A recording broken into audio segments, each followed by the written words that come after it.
Good morning, everybody. For those of you who don't know me, my name is Eddie Smith. I work for the City Council.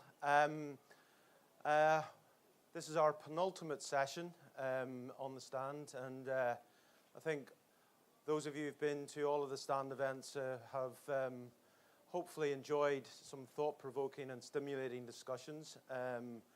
And today, myself and Mike Ingall are going to outline a few issues around the residential growth challenge which the city and the conurbation are facing and will continue to face in the coming years. And we started the week by people encouraging us to think back over the last 25 years of what's happened in our great city. And if you forgive me, I'm just going to go back to 1951. I wasn't around in 51. Richard just put his hand up, so he was.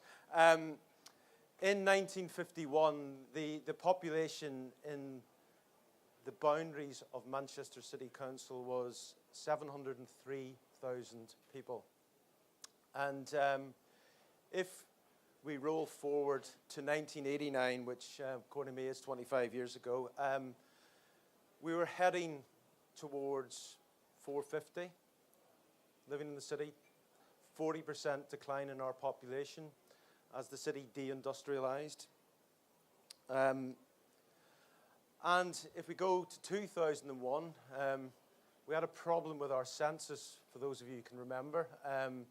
Some people thought it was 390,000, 400,000. We ended up at 420,000 was the number we finally agreed. To be honest with you, I don't think anybody really knew what the number was, as with all censuses. But since 2001, the city's gone through a profound change in terms of its demography. Our people profile has changed. If we'd had this discussion in 2001, we would have probably been talking about an aging city. The 2011 census provided a profile of the city that I don't think any of us would have predicted in 2001. We became the fastest growing city in the UK, 19% population growth, over 500,000 people living in our city. But what was remarkable about that census was what it revealed to us: a more diverse city, a younger city, young people returning to our city core. And in 1989, again, the number moves around depending on who you talk to, but the number we always promote living in our city centre was around 600 people. 2011, 25,000 people living in our city centre. Young people, young knowledge workers returning to our city. Knowledge workers who are graduates who are feeding the commercial businesses who are relocating back to the core of our city. 1989, I bought my first house in Manchester, aged 29. Yes, I've worn well. But 29-year-old in Manchester today is unlikely to be buying their property. They are likely to rent their property. Certainly those people living at the core of the conurbation are going to be renting. They're less likely to be owning a car. They're more likely to want to cycle, to walk, to use public transport. This is a different city to the city we had in 1989. And if we look forward, and again, a number of forecasts have been set out that indicate our population by 2030 will grow by 100,000, a requirement for at least 60,000 homes in the city. I believe that that figure of 100,000 will be reviewed, and I think we will get an additional 100,000 in our city before 2030. And I think that's something which we will come back to.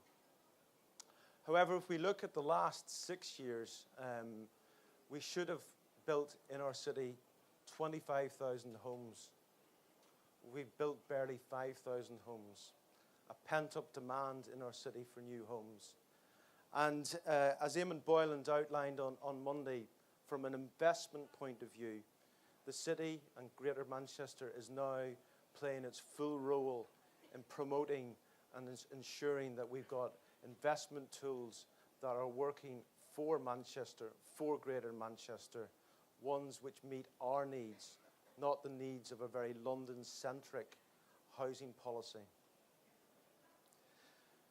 And we are working very closely with the Homes and Communities Agency through our city deal. We are now co-designing policies and investment frameworks for Manchester, for Greater Manchester, for that rental market. But if I return to the 60,000 homes, if we're being very honest, we haven't got the land to build low density. We have to now build at high density. Our city fringes are the places where we are going to accommodate this growth of knowledge workers that will feed and attract new businesses to our city.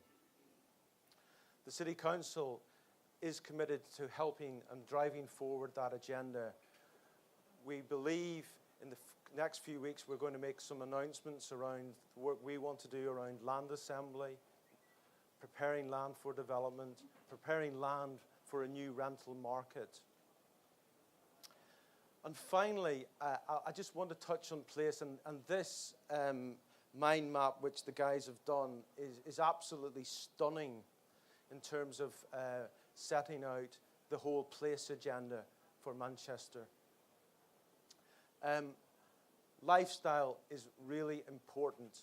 Place is all about, for me, lifestyle, be that at a conurbation level, a city level, or a neighbourhood level. Young people want lifestyle, and it's not just all about bars. It is about the far end there, about those young people who want to go cycling in our city, our commitment to be a cycling city, the other culture offers that we promote are vitally important. Mobile talent moves to places where it wants to satisfy its lifestyle needs and requirements going forward. And in the city, over the last 15 years, we've been promoting the development of places that have an education offer. Who would have thought that Manchester Grammar School would be building a new primary school in the city centre? That primary school will open in September of this year, feeding a demand from those young people living in our city who are having kids.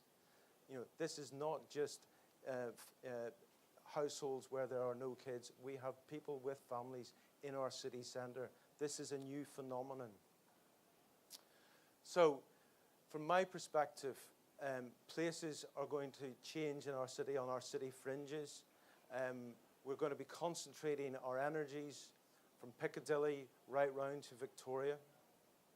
But on our northern and western fringes, we're also going to see some changes in terms of new places coming forward.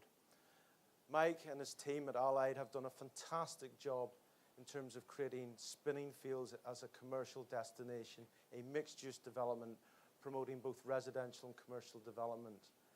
And we've asked Mike this morning to come and say a few words about his next new place in the city, St John's Quarter, and I want to kind of hand over to Mike and let Mike say what his thoughts are on Manchester and what his proposals are for the St John's Quarter. Thank you very much. My brief today for day 3 was to highlight the need to consider people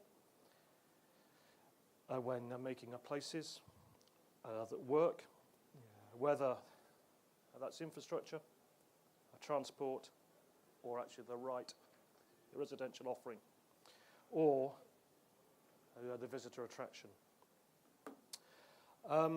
I have got some slides, but to be honest, actually, when I actually arrived here, I was actually so overawed with these boards, and I actually found them captivating. And I'm actually going to go on about them a little bit. I mean, it's easy to go to the London stand or the Moscow stand, and you see these unbelievable models. But I think what's happened here this week for Manchester, is an absolute genius piece of marketing. And I say that as someone that actually describes my business as a marketing business that builds property. And actually, what we sort of mustn't do is actually leave this here. We must actually somehow form a group, take this back and actually work on it. Because for the last 3 days, what you've seen is the new proposition for Manchester. And I honestly believe it actually revives the golden age. It actually gives an energy, a creativity, and to market a city like that will accelerate us.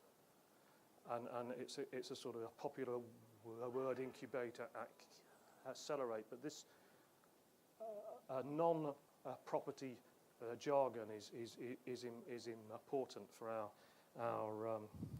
marketing, and it's also got a spirit and a culture and a sense of achievement, and I think that's important for the next cycle. And it actually reinvents our faith in the economy, because if you read these boards and you read them properly, there is so much stuff in here to go forward.